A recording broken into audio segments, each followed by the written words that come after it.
Study IQ IAS, अब तैयारी हुई अफोर्डेबल।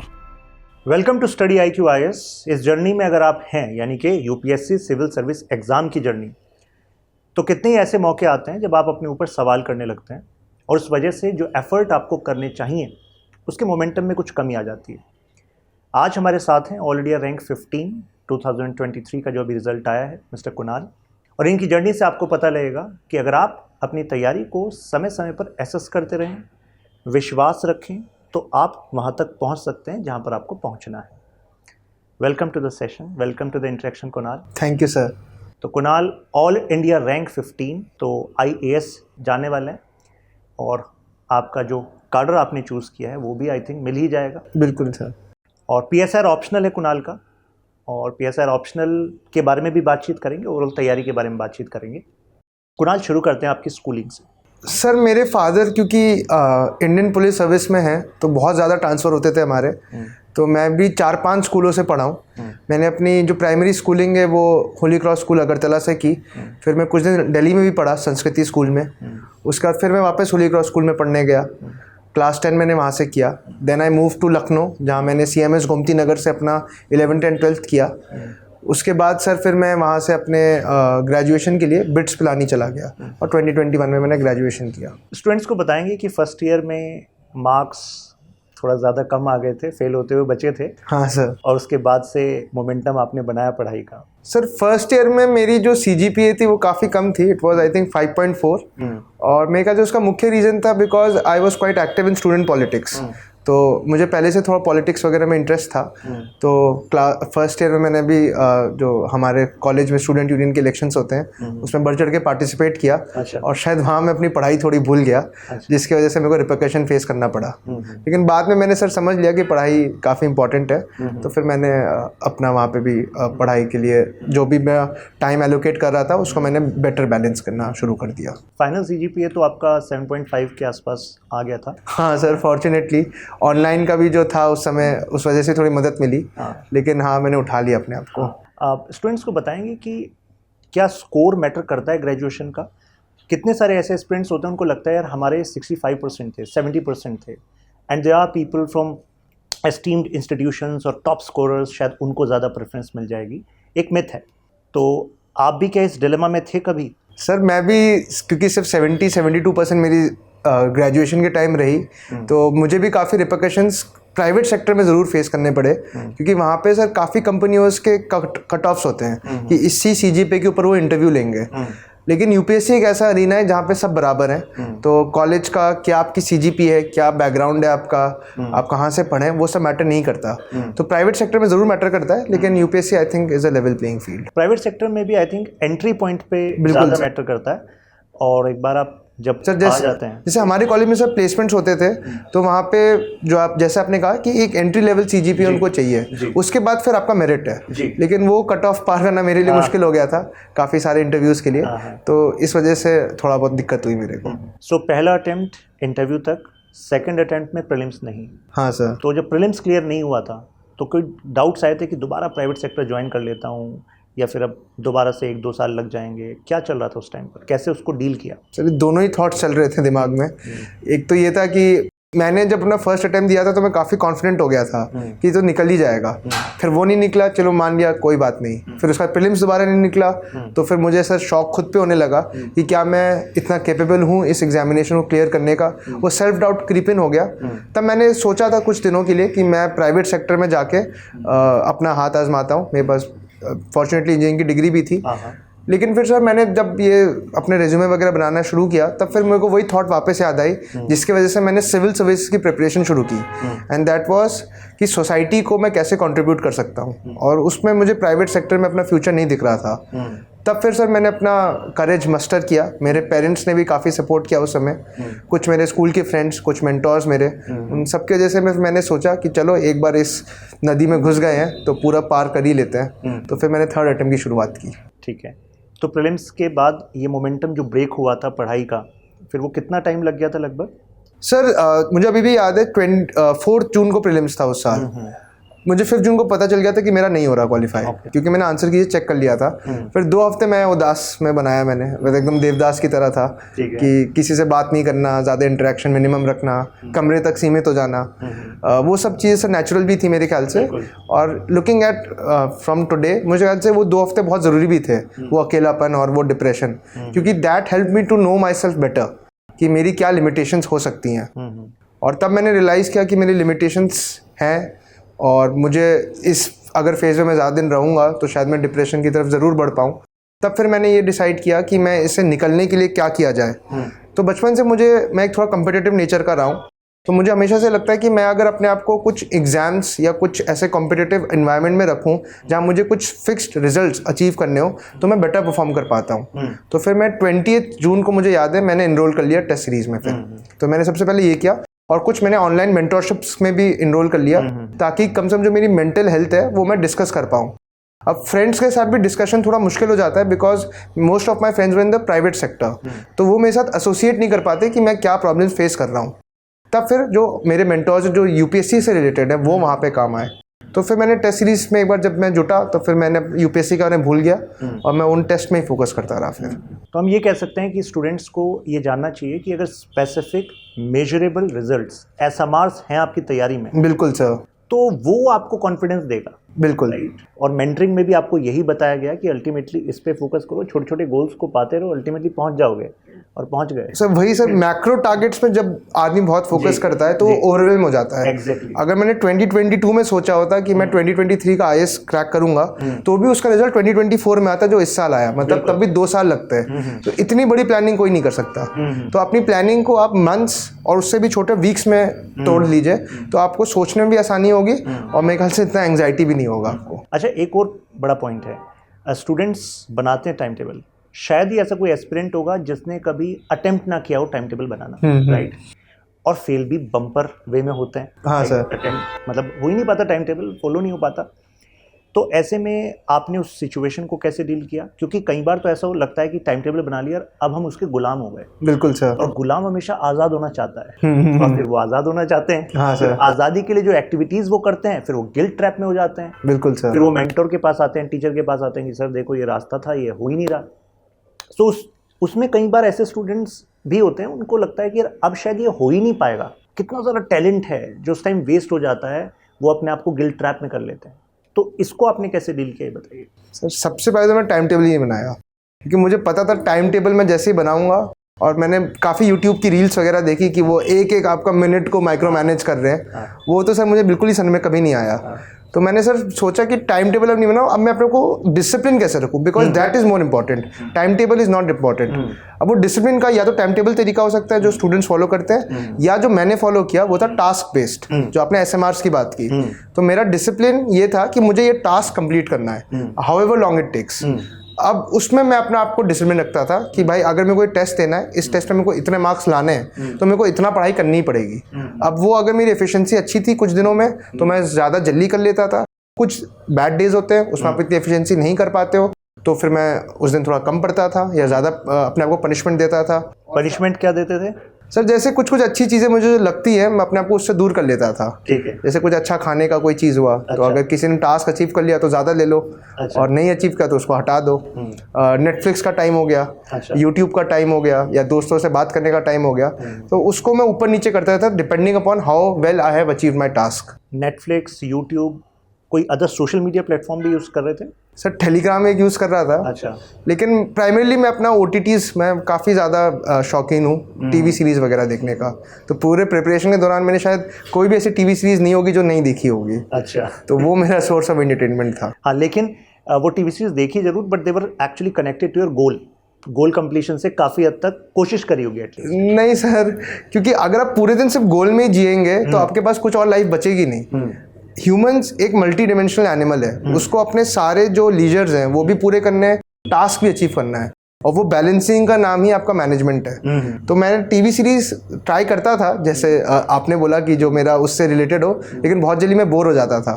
तो फिर मैं कुछ अच्छे जो हैपनिंग टीवी सीरीज जैसे ब्रुकलिन 99 हो गया या बिग बैंग थ्योरी हो गया, वो सब मैं काफ़ी कॉलेज में भी इंजॉय करता था, और प्रिपरेशन के टाइम तो मैंने 1-2 बार दोबारा देख लिया इन सबको। अब डिलेमा यही है ना स्टूडेंट्स का, जैसे आपने भी कहा कि मैं गोल बनाता था, अगर मैंने वो टास्क अचीव कर ली फिर मैं अपने आप को थोड़ा और प्लेजर देता था बाय वॉचिंग हाँ और सर। ईटिंग, जो भी आप करते थे, है ना।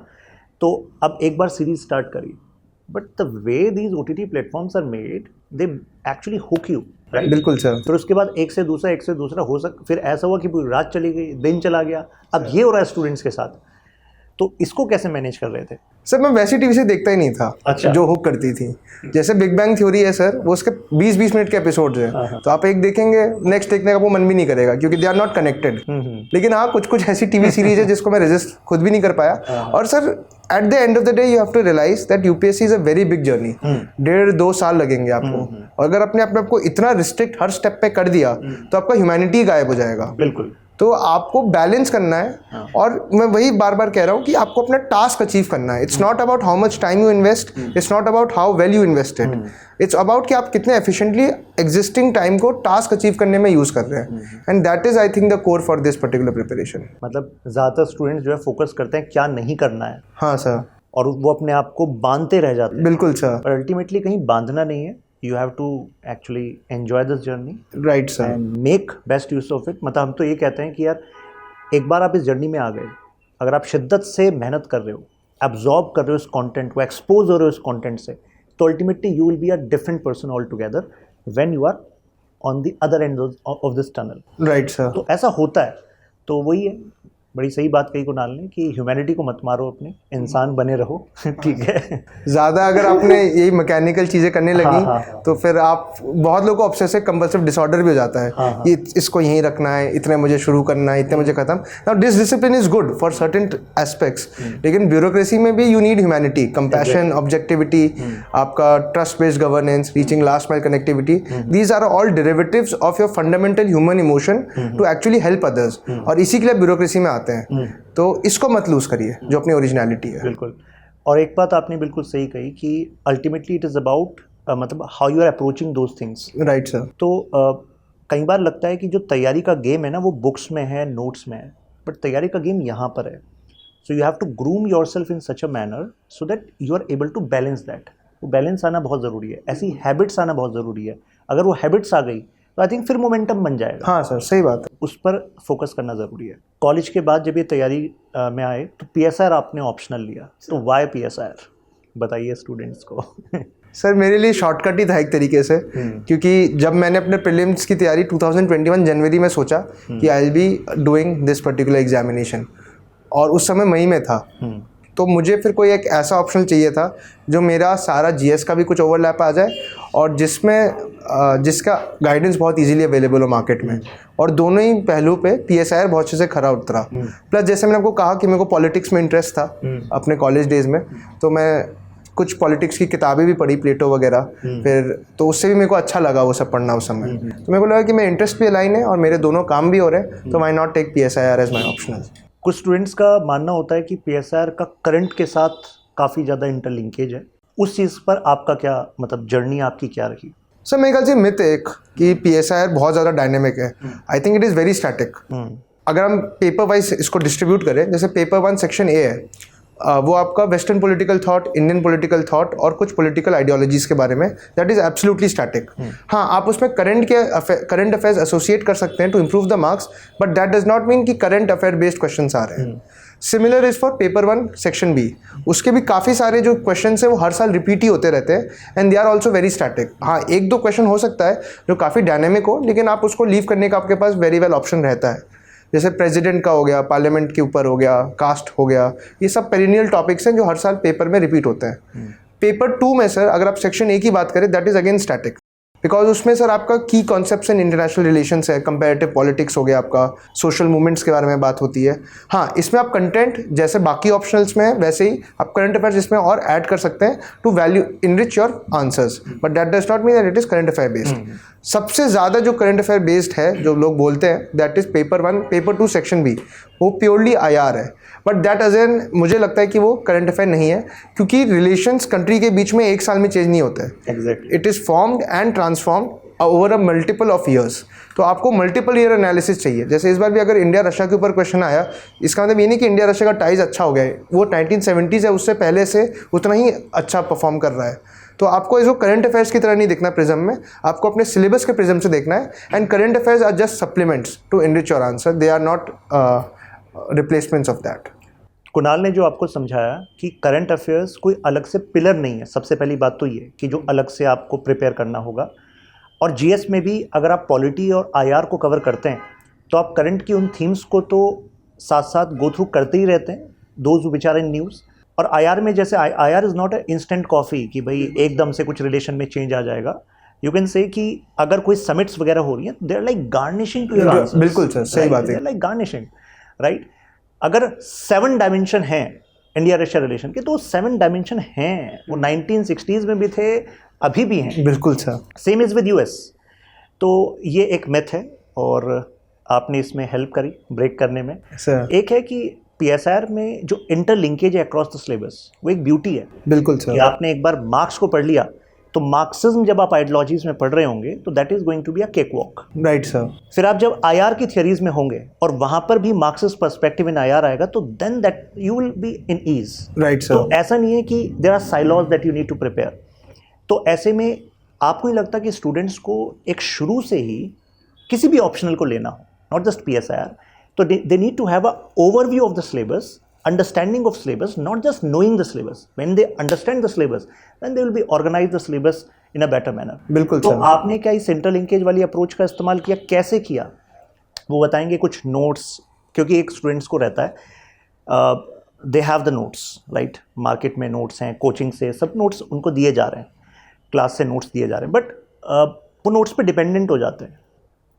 And when we guide them कि आपको खुद अपने नोट्स बनाने चाहिए, then there is this idea कि यार खुद नोट्स बनाएं, सर। तो अपने नोट्स क्यों लिखें? एंड तो इस पर आपका क्या अनुभव रहा, वो शेयर कीजिए प्लीज। सर इंटरलिंकेजेस मेरे को बहुत लेट पता चला। जब मैंने अपना फर्स्ट अटेम्प्ट दिया, मेरे को टाइम नहीं था, तो मैंने भी कोचिंग के नोट्स ही गो थ्रू किए, अंडरस्टैंडिंग थी नहीं, तो मैं जो लिखा था वो लिखाया, and I wasn't able to score that well. बाद में जब मैंने उसको मल्टीपल रीडिंग्स किया तब मेरे को एनालिसिस मिला, और मैंने तब जाना कि नहीं भाई इसमें तो बहुत सारे इंटरलिंकेजेस है। जैसे कुछ अपने एग्जांपल्स दिए, कुछ मैं भी अपने तरफ से ऐड करता हूँ। जैसे पेपर 1 सेक्शन बी में प्रेसिडेंट का क्वेश्चन आता है हर साल, या पार्लियामेंट के ऊपर आता है।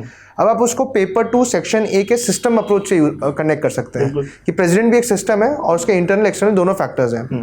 फिर जैसे आप पेपर 2 सेक्शन ए में पॉलिटिकल सोशियोलॉजी अप्रोच यूज करते हैं, तो आप उसको पेपर 1 सेक्शन बी के जब भी कास्ट का क्वेश्चन आया या रिलीजन का क्वेश्चन आया तो इस प्रिज्म से उसको एनालाइज कर सकते हैं। अभी ये सब अभी मैं बोल पा रहा हूँ क्योंकि मैंने इसको 2-2.5 साल पढ़ा है, लेकिन शुरू में ये नहीं हो पाता। तो आप शुरू में नोट्स ऑब्वियसली जो कोचिंग में है वो पढ़िए, उनसे अंडरस्टैंडिंग, फाउंडेशनल अंडरस्टैंडिंग लीजिए। एक बार आपकी अंडरस्टैंडिंग डेवलप हो गई तब आपको ये इंटरलिंकेजेस खुद क्रिएट करने पड़ेंगे, बिकॉज ये बहुत रेडिली अवेलेबल नहीं है, और कोई आपको बोल भी देगा तो आंसर ऑर्गेनिक नहीं बनेगा। तो आप प्रैक्टिस करिए, बार बार रिवाइज करिए, तो ये इंटरलिंकेजेस आपके सामने यूरेका मोमेंट की तरह आने लगेंगे। बिल्कुल बिल्कुल। कोशिश हमारी यही है यूरेका मोमेंट मतलब ड्यूरिंग द प्रिपरेशन आ जाए, इंटरलिंकेज। मतलब जैसे अगर आपने कोई टॉपिक पढ़ लिया तो जब नेक्स्ट टॉपिक में आ रहा है स्टूडेंट, तो वो इंटरलिंकेज अगर साथ साथ आ जाए तो I think PSR will be covered in a better less time. और सर लोग बोलते हैं कि हमें वैल्यू एडिशन के लिए यहाँ से लेके आना है, वहाँ से लेके आना है। I don't think that is a strategy. मैं तो क्या करता था, जो 6-7 स्कॉलर्स दिए हुए हैं उन्हीं को बार बार यूज करने की कोशिश करता था। जैसे मैं आपको एग्जांपल देता हूँ, अगर मान लीजिए गांधी जी का राइट्स के ऊपर आया, या फिर ड्यूटी और ड्यूटीज के ऊपर आया, तो एरिस्टोटल ने भी सेम चीज कही है कि citizenship is also a duty. अगर वुमेन एम्पावरमेंट के ऊपर क्वेश्चन आया तो जेएस मिल हो गया आपका, जो आप यूज कर सकते हैं। पेपर 1 सेक्शन बी का क्वेश्चन है ये, लेकिन आप जेएस मिल का कोट इसमें यूज कर सकते हैं। वैसे फ्रीडम ऑफ स्पीच पे क्वेश्चन आया तो भी आप जेएस मिल का यूज कर सकते हैं। पुलिस स्टेट हो गया आपका, या फिर आपका रियलिज्म के क्वेश्चंस आ गए तो आप थॉमस हॉब्स यूज कर सकते हैं एज अ कनेक्टिंग पॉइंट, या माकियावेली यूज कर सकते हैं। तो आपको ये इंटरलिंकेजेस खुद आइडेंटिफाई करने पड़ेंगे, and you have to try to. मेरे ख्याल से इसका सार यही है कि सिलेबस के जितने भी पॉइंट्स हैं उसको आप इतना इंटरलाइज कर लीजिए कि आप खुद इंटरकनेक्शन स्टार्ट कर पाएं। अच्छा, एक डर और रहता है स्टूडेंट्स में, उनको लगता है कि हमें ना यूपीएससी जर्नी में कई सारी बुक्स को रेफर करना चाहिए जो भी नई नई मार्केट में आ रही हैं। उन बुक्स से हम अपने आंसर्स को नेक्स्ट लेवल ला देंगे, उससे हम एससीज को नेक्स्ट लेवल ले जाएंगे। तो लेकिन सिलेबस को कवर करना, टेस्ट देना और फिर करंट अफेयर्स मैनेज करना, वो अपने आप में एक बड़ा चैलेंज है डेली बेसिस पे, राइट? तो क्या ये मिथ या फिर ये डिलेमा कहीं आपको भी था? नहीं सर, मुझे तो था। मेरे पास एक्चुअली नहीं सर, मुझे तो था। मुझे डिलेमा नहीं था। मुझे पता था कि अगर मैं बुक्स लिखूंगा तो आंसर मेरे बेटर होंगे। हाँ हाँ। मेरे पास टाइम का थोड़ा ज़्यादा वो था क्योंकि मेरे पास 2-3 साल थे प्रिपेयर करने के लिए। अगर आपके पास फर्स्ट ईयर में आप हैं तो आप बुक्स को इग्नोर कर सकते हैं, बेसिक कंटेंट को रिवाइज करिए और उसी को रिप्रोड्यूस करने की कोशिश करिए। लेकिन जो 1-2 अटेम्प्ट दे चुके हैं उनके पास टाइम थोड़ा ज़्यादा है तो वो कुछ ना कुछ तो इम्प्रूव करेंगे हर साल, वो वही चीज़ दोबारा नहीं पढ़ेंगे। तो मैंने तब रियलाइज़ किया कि मैं बुक्स अपना थोड़ा ऐड कर लेता हूँ, जस्ट कि मेरे को गिल्ट ना हो बाद में कि अगर मैंने पेपर लिखा और मैं वही कंटेंट दोबारा लिख के आया, उतने ही मार्क्स है तो मेरे को गिल्ट रहेगा। कम से कम मैंने अपनी तरफ से कोई मेहनत की, अब उसका परिणाम पॉजिटिव होता है नेगेटिव होता है, that depends upon the examination. लेकिन थर्ड अटेम्प्ट में मैंने काफ़ी बुक्स पढ़ी और यूज़ करने की कोशिश की।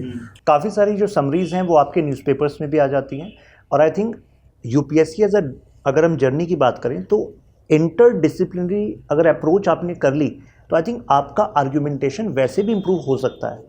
समरीज की सर आपने बात की तो आजकल चैट जीपीटी आ गया है। हाँ। उससे बेटर कुछ नहीं है। आप कोई भी बुक का नाम लिखिए, सामने समरी लिखिए, आपको 500 वर्ड में चाहिए 500 वर्ड में देगा, आपको 1000 वर्ड में चाहिए आपको 1000 वर्ड में देगा। तो मैं तो ऐसे बहुत सारी बुक्स की समरी ऐसी निकाल ली थी और उसको चैट जीपीटी के थ्रू को एक्सट्रैक्ट करके और चाहे उसको ऐसे भी यूज कीजिए। और आर्ग्यूमेंट्स भी सर मेरे ख्याल से keywords, I think keywords are the most important. अगर आपको किसी भी टॉपिक का कोई कीवर्ड याद हो जाता है तो आप आंसर को बहुत ब्यूटीफुली उसके चारों तरफ वीव कर सकते हैं। तो मैंने अपने पूरे आंसर राइटिंग में कीवर्ड्स को मेन पिलर रखा और उसके सराउंडिंग जो भी चीज़ें वो मैंने ट्राई किया ऐड करने का, ना कि सराउंडिंग चीज़ें करना और कीवर्ड्स को इग्नोर करना। यूपीएससी जर्नी में अभी आपने कीवर्ड्स की बात की, रिवाइज करना, रिटेन करना, ये एक बड़ा चैलेंज होता है सर। तो आपने इसको कैसे हैंडल किया? मतलब व्हाट वाज योर स्ट्रक्चर? कोई स्ट्रक्चर था भी या नहीं वो स्टूडेंट्स के साथ? सर पहला तो है सिर्फ वही पढ़ी जब रिवाइज कर सकते हैं। तो मतलब what I am saying is limitation of resources. जैसे आपने रिसोर्सेज लिमिटेड की वैसे ही आपका रिवीजन का टाइम ज़्यादा बन जाएगा। पहला तो सर ये चीज़ था। सेकंड सर मैंने जैसे पहले बोला मैं कीवर्ड्स बहुत ज़्यादा मैं सोचता था, तो अगर मैंने वो कीवर्ड समझ लिया अच्छे से और इंटरनलाइज कर लिया तो मैं उसका आसपास का जो भी टॉपिक है उसको रिवाइज करने में आसानी होती थी। तीसरा सर मैं बोलूँगा कि मैंने नोट्स जो हैं वो अलग से नहीं बनाए क्योंकि उसको पढ़ने में बहुत टाइम लगता था। तो मैंने अपने जो टेस्ट कॉपीज़ हैं उन्हीं को अपने नोट्स कर लिए। तो मैं टेस्ट कॉपीज़ में बहुत अच्छे आंसर लिखने की कोशिश करता था, फिर उसमें वैल्यू एडिशन करता था और फिर उसी को रिवाइज करता था क्वेश्चन आंसर फॉर्मेट में। तो इन तीनों की वजह से शायद मैं अपनी रैशनलाइज कर पाया रिसोर्सेज को, which were easier for me to revise. और मेंस के टाइम पर ultimately you need this rationalisation. Right sir. You can't go back to the whole. बिल्कुल भी नहीं सर। That's good.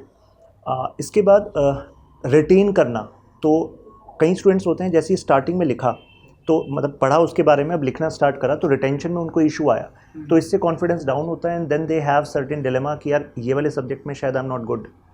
तो रिटेनमेंट के लिए क्या आप कर रहे थे कुछ अलग से? सर कुछ अलग से तो नहीं किया, मैंने टेस्ट बहुत ज़्यादा लिखे। लेकिन मैंने एक टाइम तो ये आ गया था कि जो कॉपी वैल्यूएटर है वो ये बोलता था मेरे को कि आपके स्टैंडर्ड आंसर मॉडल आंसर की तरह कॉपी किया है आपने, जो मैंने ऑब्वियसली नहीं किया था। लेकिन मेरा ये कहने का मतलब है कि आप इतने सारे टेस्ट दीजिए कि टेस्ट के क्वेश्चंस रिपीट होने लगे। तो जैसे मैंने इस बार अराउंड 75 टेस्ट दिए होंगे प्रीलिम्स मेंस के टोटल।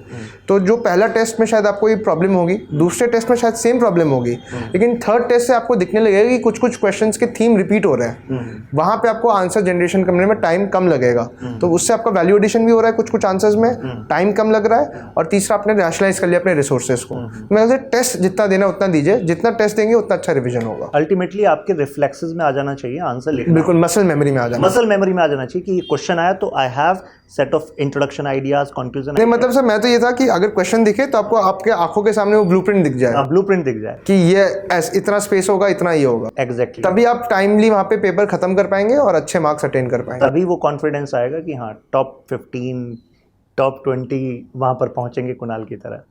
स्टडी आईक्यू का क्या रोल रहा आपकी तैयारी में? सर एक पर्टिकुलर सेट ऑफ वीडियोस मुझे बहुत अच्छे लगते थे। मेरा वीकेस्ट पॉइंट हिस्ट्री था, लेकिन स्टडी आईक्यू के मैं हिस्ट्री के वीडियोस बहुत देखता था। पर्टिकुलरली जो छोला अंपायर, अशोका अंपायर के ऊपर उन्होंने बनाया था, उसमें बहुत सारे सिनेमैटिक पिक्चर्स और ये सब इंक्लूड करके बनाया गया था। प्लस उनकी आवाज़ भी बहुत अच्छी थी सुनने में। तो स्टडी आईक्यू का वो हिस्ट्री के लेक्चर मैंने बहुत देखे हैं। ओवरऑल मेंटरशिप गाइडेंस का रोल है तैयारी में। बिल्कुल सर। टू सेव टाइम, ये आपने बताया भी। All the best to you Kunal, and जब भी आप यहाँ पर आएँ तो you are most welcome at Study IQ to guide aspirants. बिल्कुल sir. Have a impactful future ahead. Thank you sir. Study IQ IAS, अब तैयारी हुई अफोर्डेबल।